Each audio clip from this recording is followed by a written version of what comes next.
dari 1 orang, akhirnya dari keterangan yang bersangkutan dibantu oleh 2 orang.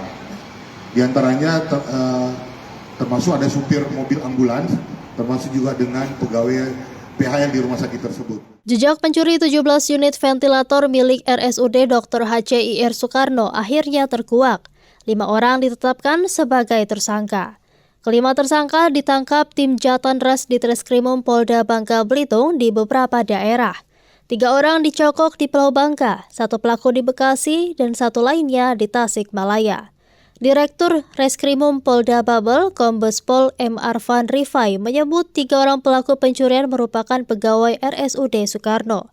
Menurutnya 2 orang lainnya merupakan pembeli barang ventilator. Ventilator adalah mesin yang berfungsi untuk menunjang atau membantu pernapasan. Alat ini umumnya dibutuhkan oleh pasien yang tidak dapat bernapas sendiri, baik karena suatu penyakit atau cedera yang parah. Penggunaan alat ventilator bertujuan untuk memberikan asupan oksigen kepada pasien agar lebih mudah bernafas. Mesin ini akan mengatur proses menghirup dan menghembuskan nafas pada pasien. Rifai menjelaskan, aksi pencurian bermula dari alasan perbaikan ventilator.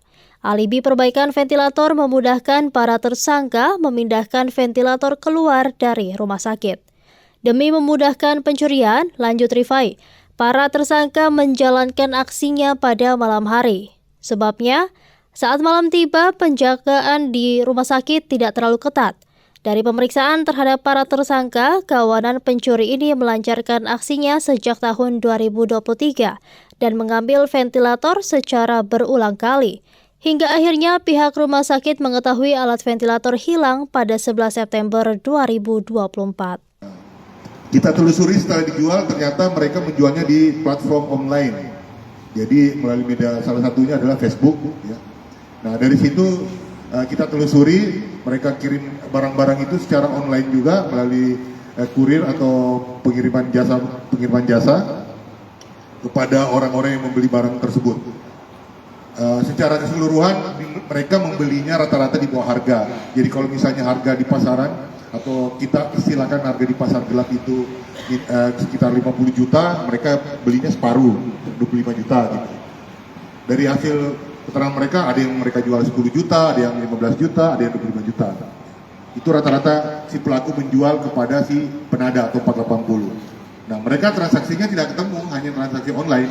Jadi seperti itu yang terjadi. Nah itu yang kita telusuri dan dari situ kita berhasil mengamankan 2 orang yang membeli alat-alat tersebut yang jumlahnya berkisar 17 unit itu sesuai dengan data yang kami himpun dari rumah sakit. Nah dari situ berdasarkan keterangan dari 2 penada yang kami tangkap berada di wilayah, satunya di Bekasi, satunya lagi ada di Tasik, di daerah Tasik. Nah, tim bergerak terus akhirnya bisa mendapatkan barang-barang yang belum terjual. Jadi ini barang-barang yang sudah dijual kepada 480 masih ada berada di 480 ini yang bisa kami sita. Selebihnya lagi yang sudah dijual ke pihak lain lagi atau pihak ketiga lah kita istilahkan, masih kita telusuri karena alasan pelaku ada yang sudah lupa transaksinya siapa yang beli karena ini sifatnya online. Jadi tidak bertemu mereka juga. Jadi dia juga melempar lagi barang itu atau menjual barang lagi itu secara online.